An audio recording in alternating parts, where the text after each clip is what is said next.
আসসালামু আলাইকুম ভিউয়ার্স, আশা করি সবাই ভালো আছেন। লার্ন ইজিলি 44 চ্যানেল পক্ষ থেকে আপনাদেরকে জানাই স্বাগতম। আজকে লার্ন ইজিলি 44 চ্যানেলের এইটি প্রথম টিউটোরিয়াল আমি করতে যাচ্ছি। তো এই টিউটোরিয়ালে আপনাদের জন্য যা থাকছে, একটি সুন্দর লোগো কীভাবে তৈরি করতে পারবেন খুব সহজেই। তো আমি এই কাজটি আদবে ফটোশপ C6 করতেছি। চলুন শুরু করি। আমরা একটি নিউ পেজ নিব, ফাইলে গিয়ে নিউ, আমি এখানে হোয়াইট আর হাই 5 করে রাখছি, রেজলিউশন 300। ওকে, তারপর হ্যাঁ, পেজটি ওপেন হয়ে গেছে। আপনি কন্ট্রোল এন দিয়েও এই পেজটি নিতে পারেন কিবোর্ড থেকে। দেখুন আমি এখানে একদম প্রথমে ইলেকট্রিক্যাল মার্কেট টুল, এই টুলটি ব্যবহার করে শুধুমাত্র এই টুলটির উপরে কাজটি পুরোপুরি শেষ হয়ে যাবে। আজকে একটি সুন্দর লোগো এই ইলেকট্রিক্যাল মার্কেট টুল এটার উপরে। তো আমি একটা লোগো নিব।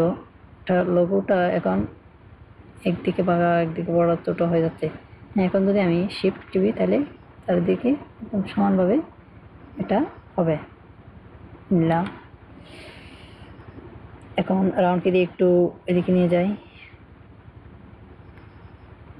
একটু এদিকে উপরে তুলি। হ্যাঁ, এখন আমরা এখানে ক্রিয়েট নিউ লেয়ার এখানে ক্লিক করব। এখানে একটি আমার লেয়ার না হয়েছে। এখন কন্ট্রোল ব্যাক স্পেস দিয়ে একটি কালার অ্যাপ্লাই করলাম। কন্ট্রোল জে দিয়ে আবার আরেকটি লেয়ার কপি করলাম, কন্ট্রোল জে লেয়ার কপি। আবার এখান থেকে ওটা নেওয়া যায়। এখানে duplicate layer, right mouse click করে ওই লেয়ারের উপর ডুপ্লিকেট লেয়ার এখানে ক্লিক করলেও ওটা নেওয়া যায়। তাহলে আমি কন্ট্রোল জে দিয়ে এটা নিয়ে নিলাম। কারণ আমি এটা কন্ট্রোল টিপে ধরে এখানে লেফট মাউস ক্লিক করলে এটা সিলেক্ট হয়। এখন আমি আরেকটা ভিন্ন কালার অ্যাপ্লাই করলাম, এখানে লালটাই দিচ্ছি, কন্ট্রোল ব্যাক স্পেস। এখন কন্ট্রোল টি দিয়ে এটা একটু কন্ট্রোল কি দিয়ে এটা একটু সিলেক্ট করে ডাইরেক্ট সিলেকশন করে ও একটু ছোটো করে নিই। শিফট অল্টার টিপে দিলে চারিদিকে একটু সমানভাবে ছোটো হয়। তাছাড়া শিফট টিপে দেওয়া ছাড়া ওটা সম্ভব না, খুব সহজে একটি ছোটো হয় সুন্দরভাবে চারিদিক দিয়ে সমানভাবে। শিফট অল্টার টিপে ধরে এখন আমি এটাকে আর একটু এদিকে নিয়ে যাবো, টিপে ধরে এদিকে একটু নিয়ে গেলাম। তারপর এখানে রাইট মাউস ক্লিক করার পর করলাম, তারপর ওয়ার্ফে ক্লিক করলাম। এরকম আসতেছে। এখন এটা এখান থেকে ধরে একটু এদিকে নিয়ে যাবো, আর এখান থেকে ধরে একটু নিচে নিয়ে আসছি। হালকা এটা একটু নিচে নামাই দিই, কারণ মিসিং সুন্দর হচ্ছে। এখন আচ্ছা,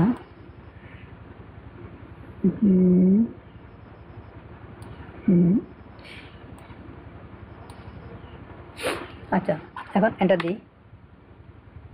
এখানে একটা অন্যরকম একটু, হ্যাঁ, এখন এই যে এখানে ইন্ডিকেট লেয়ার ভিজিবিলিটি এখানে ক্লিক করলাম, এরকম হয়ে গেল। এখন নিচেরটাতে সিলেক্ট করলাম, নিচেরটাতে ক্লিক করলে নিচেরটাতে চলে আসবে সিলেক্টটা।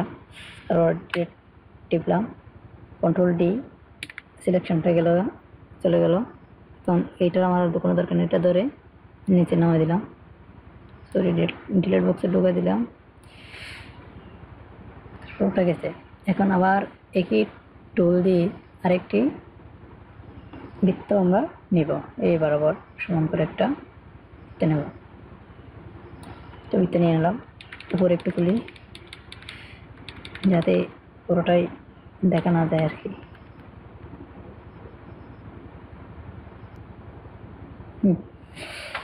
এখন এটাতে আরেকটা লেয়ার নিই, বৃত্তটি নেওয়ার পর একটি নতুন লেয়ার এই বৃত্তটি করতে হবে। কন্ট্রোল ব্যাক স্পেস দিয়ে একটা কালার অ্যাপ্লাই করলাম।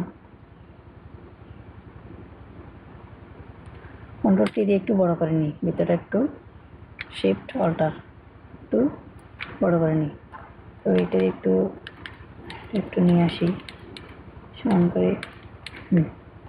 যাক, এতটুকু এনাফ।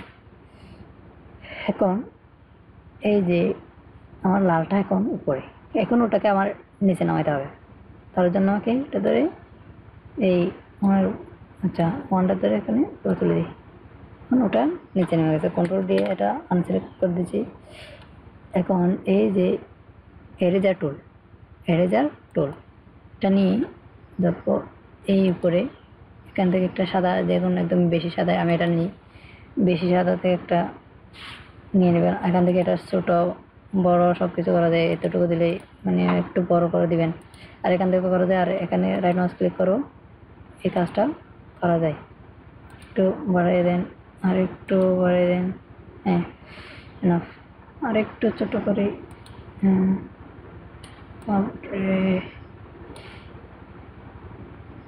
আচ্ছা ঠিক আছে। এখন এখানে ভালো করে ধরে একটা, এখানে আগে লালটা আমি যেখান থেকে যেটাতে কাটবো সেটাতে মানে সিলেক্ট করতে হবে, নয়তো দেখেন এখানে কালোটা চলে যাচ্ছে। এখন কালোটাই সিলেক্ট আছে এখানে, তার জন্য কালোটা চলে যাচ্ছে, কন্ট্রোল জেড। এখন আমি এই লালটাতে সিলেক্ট করব, কারণ আমার লালটা থেকে কাটতে হবে। বুঝছে? আচ্ছা, আবার কন্ট্রোল জেড আরেকটু কম করে কাটি।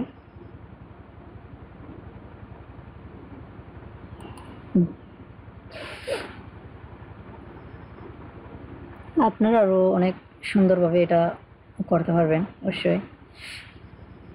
আমি এমনিতে একটা আপনাদেরকে দেখানোর জন্য করে দিচ্ছি।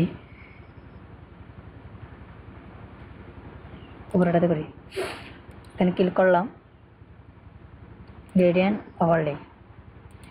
ওভারলে এখানে ক্লিক করার পর এখান থেকে আপনি কালার চেঞ্জ করে দেন। এখানে ক্লিক করেন,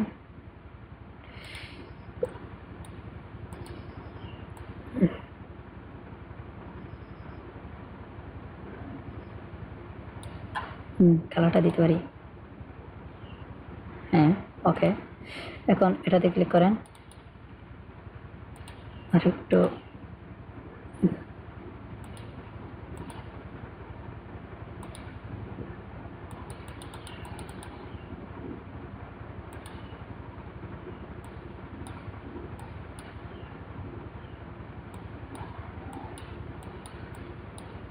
আচ্ছা এটুকু দিলাম, ওকে। এখন শেষ। এখন আমি এই গ্রেডিয়েন্ট কালারটা এই লেয়ারে, ভিতরের লেয়ারে অ্যাডজাস্ট করে নেব, ওটা ওখানেও দিয়ে দেবো কপি করে। তো তার জন্য আমাকে এখানে রাইট মাউস ক্লিক করতে হবে, এখানে কপি লেয়ার স্টাইল, এখানে ক্লিক করতে হবে। তারপর এখানে এটা নিজেরটাতে সিলেক্ট করে রাইট মাউস ক্লিক করব। রাইট মাউস ক্লিক করার পর দেখবেন যে এখানে পেস্ট লেয়ার স্টাইল, এখানে ক্লিক করবেন। এখন দেখা যাচ্ছে একটু তেমন মিশে গেছে উভয় দিক দিয়ে, মানে একটু গাঢ় কালার, যেটা ওটা গাঢ়র সাথে পড়ছে, তাই সেজন্য মিশে গেছে, দেখা যাচ্ছে না আর কি। তো এখন আমি এটাতে ক্লিক করব, double click, left mouse double click, হ্যাঁ গ্রেডিয়েন্ট ওভারলেতে ক্লিক করব।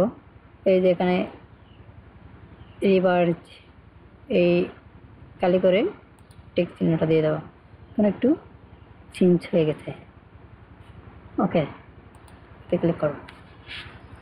তারপর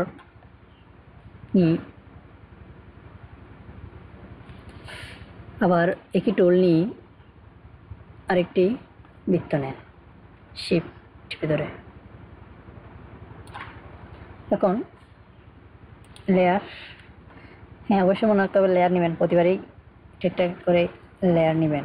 এখন ব্যাকস্পেস দিয়ে কালার অ্যাপ্লাই করলাম, কন্ট্রোল টি দিলাম, রাইট মাউস ক্লিক করলাম, ওয়ার্ডে গেলাম, একটা এভাবে টান দিয়ে, হ্যাঁ সরি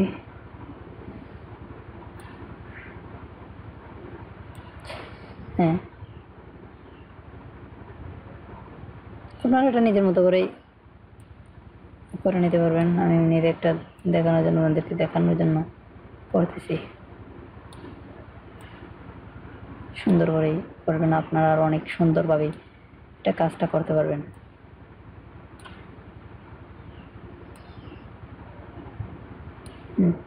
এন্টার দিলাম, তারপর এইরকম হলো। এটা কন্ট্রোল এ দিয়ে ধরলাম, একটু ঘুরিয়ে দিই, একটু রাউন্ড কি দিয়ে একটু সামনে নিয়ে যাই, তুলবো আর একটু সামনে নিয়ে যাই,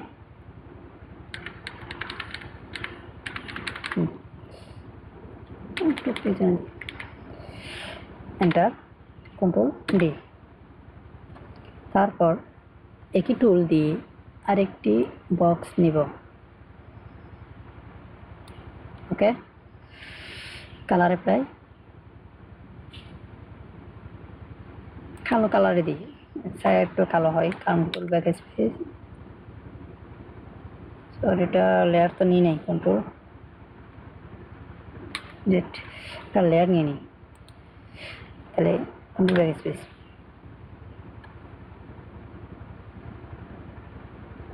ফিল্টারে যাব, ব্লারে যাব,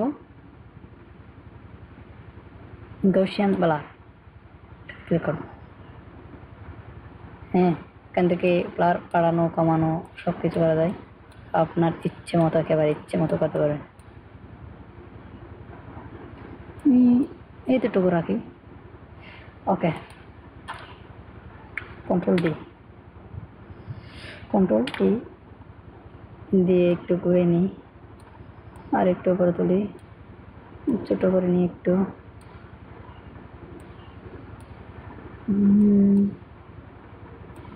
ওকে, ওটা আপনারা আপনাদের ইচ্ছে মতো করে নেবেন সুন্দরভাবে। ওকে, এটা সুন্দর একটা লোগো হয়েছে। এখন আপনি এটা সেভ করতে পারেন। পারে যাবেন, সেভ এজ, আপনি যেই নামে এটা একটা টাইটেল একটা দিয়ে দেন, ফাইল নেম একটা নেম দিয়ে দেন। আমি দিচ্ছি লোগো 5 পিএইচডি ফাইল। এটা আবার এডিট করতে চাইলে করতে পারবেন এখান থেকে অনেক। আমার দিতে হবে এখন জেপিজি একটা করতে হবে, কারণ আপলোড দিতে জেপিজি একটা করে জি সেভিস। ওকে, এখানে সব কিছু একটু বাড়িয়ে দিবেন, একজন করে রাখবেন। ওকে, এখন এটা সেভ হয়ে গেছে। দেখি কোথায় সেভ হয়েছে ওটা, ফাইল ওপেন, এই যে লোকটা file my work JPG file, এখানে সেভ হয়েছে এটা। এই যে আমার এই ভিডিও টিউটোরিয়ালটি যদি আপনার একটুখানিও ভালো লেগে থাকে তাহলে একটি লাইক দিবেন আর কমেন্ট করবেন। কোনো কিছু না বুঝলে, কোনো কিছু আর আপনাদের কোনো কিছু জানা থাকলে অবশ্যই আমি যতটুকু জানি সব কিছু শেয়ার করবো, আর বন্ধুদের মাঝে শেয়ার করবেন অবশ্যই। মাস্টলি সাবস্ক্রাইব করবেন, কারণ এরপরে আমি আরও অনেক কিছুই নিয়ে আসবো, শুধুমাত্র আপনাদের ডিজাইনের উপর না। আমি ইউটিউব থেকে কীভাবে ইনকাম করতে হয়, ইউটিউবের জন্য কীভাবে ভিডিও তৈরি করতে হয়, সব কিছু মানে একটার পর একটা সব কিছু নিয়ে আসবো। আর বিভিন্ন সুযোগ সুবিধা, মাঝে মধ্যে অনেক সফটওয়্যার দিয়ে অনেক কিছু সুযোগ সুবিধা দেওয়া হয়, অনেক সুযোগ সুবিধা অ্যান্ড্রয়েডের বা বিভিন্ন, আমি অনেক কিছু ব্যবহার করি। অনেক সামনে এমন একটা টিউটোরিয়াল দেবো কীভাবে আপনি 30 টাকা দিয়ে 1000 মিনিট কথা বলতে পারবেন। আবার কোনো নেট কানেকশন লাগবে না, কোনো কিছু ছাড়া। আবার আপনার নাম্বারটাও ভিন্ন একটা নাম্বার যাবে, আপনার নাম্বার গোপন রেখে। আরও অনেক কিছুই সামনে নিয়ে আসবো অবশ্যই ইনশাল্লাহ। তো তার জন্য আপনাদেরকে অবশ্যই অ্যাক্টিভ থাকতে হবে। তো একটা লাইক, কমেন্ট এবং শেয়ার করবেন অবশ্যই, আর সাবস্ক্রাইব তো মাস্টলি করবেন। Thank you.